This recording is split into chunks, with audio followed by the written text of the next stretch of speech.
You've probably heard news reports about ENDA, the Employment Non-Discrimination Act. The name's ironic because it will actually cause discrimination against an entire group, people of faith. But, of course, as we've seen, Christians are the one group that are still fair game to discriminate against in our tolerant society. Here's just a little bit of what ENDA really means for employers nationwide.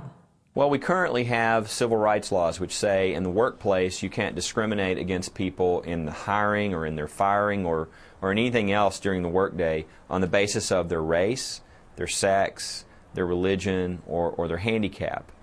Those are protections we have in this country. Well, what ENDA is to add a new category, and that category would be sexual orientation. Which you've probably seen lists. There's a list of over 30 different sexual orientations. All of a sudden, they would get all of these benefits, these special protections that have been in the law. And for instance, originally, the original plan was that it would include transgendered as well, which means that, for instance, if you had somebody who came to work and they felt like a man that day, they could go into the male restroom. But if they felt like a woman the next day, they could go into the women's restroom, and if you as an employer stopped them or told them to cut it out, you would now be in violation and a discriminator of their transgenderism. So it would obviously open up Pandora's box for a lot of problems. Mainly, though, ENDA is an attack by the government on religious freedom. It is the government telling people what they believe. When it comes to sexual conduct and sexual activity, people come to their beliefs on that through their religious frame of reference, whatever that is. For the government to come in and say, we are now going to tell you what you can believe and what you can think, that's an incredible violation of freedom of conscience. Employment Non-Discrimination Act. That sounds so good, but it brings all kinds of problems. The Employment Non-Discrimination Act, which is a sister to hate crimes, what it means is that a church, for example, who would not normally hire homosexuals to work in their environment will be forced to. If a person who owns, say, a Bible bookstore says, if a homosexual comes in and says, you know, I want a job here, and the person says, well, no, your lifestyle does not comport with biblical teaching. It is not a lifestyle that we agree with. We have certain standards of sexual morality that we expect our employees to hold to. Suddenly that becomes illegal, and so then the person can file a lawsuit. This is the goose that laid the golden egg. This is the Employment Non-Discrimination Act now that I'm talking about, which is just as serious as hate crimes legislation.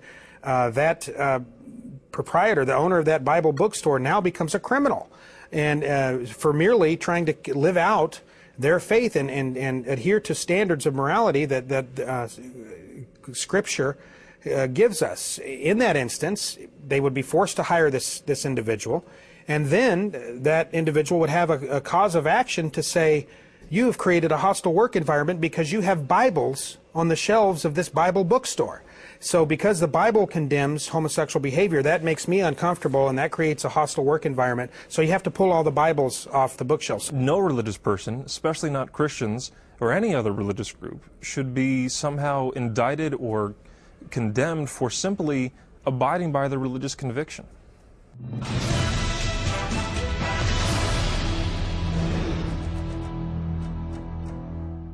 As you can see, our constitutional rights of freedom of speech and freedom of religion are hanging in the balance.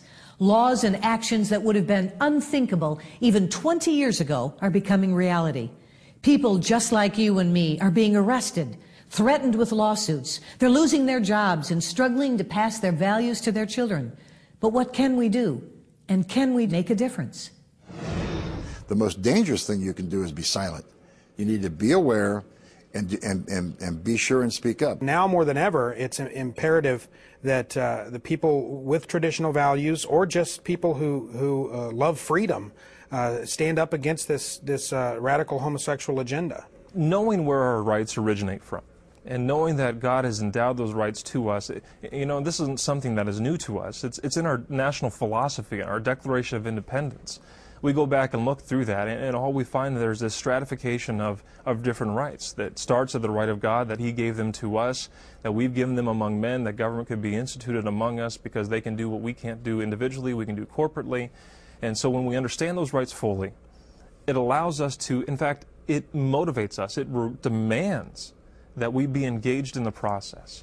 I don't care what side of the fence you are on these issues, if it's marriage or abortion or whatever the issues are, you and I have a duty to government to steward those rights. They don't have any rights apart from the ones that we give. In fact, the Bill of Rights were put into place to make sure that the government said, look, these 10 things, and now they've developed into many more, of course, but these issues here, we're not giving you to government. Those belong to us. That's why the 10th Amendment says those rights not clearly enumerated within this Constitution or given to the states are reserved to the people.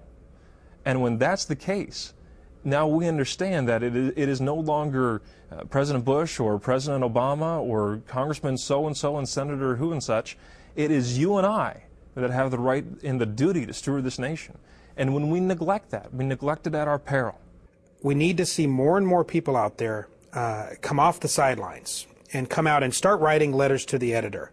Parents, if you find that your kids are being taught in public schools that homosexual behavior is natural and normal, that so-called same-sex marriage is the equivalent of natural marriage, say something about it. Don't go by yourself. Find other parents who are equally concerned and go in groups or strength in numbers. Always go with another group of parents and stand up against it. We found that much of the homosexual agenda is built on a house of cards.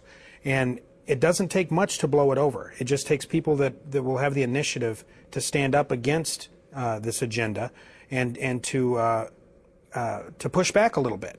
Write letters to the editor. Call your congressman. Call your senator. Tell them, no, we will not stand for this agenda. We need to get back to reality here and stop pushing the homosexual lifestyle and full acceptance, if not celebration of that lifestyle, on our children and on our larger society.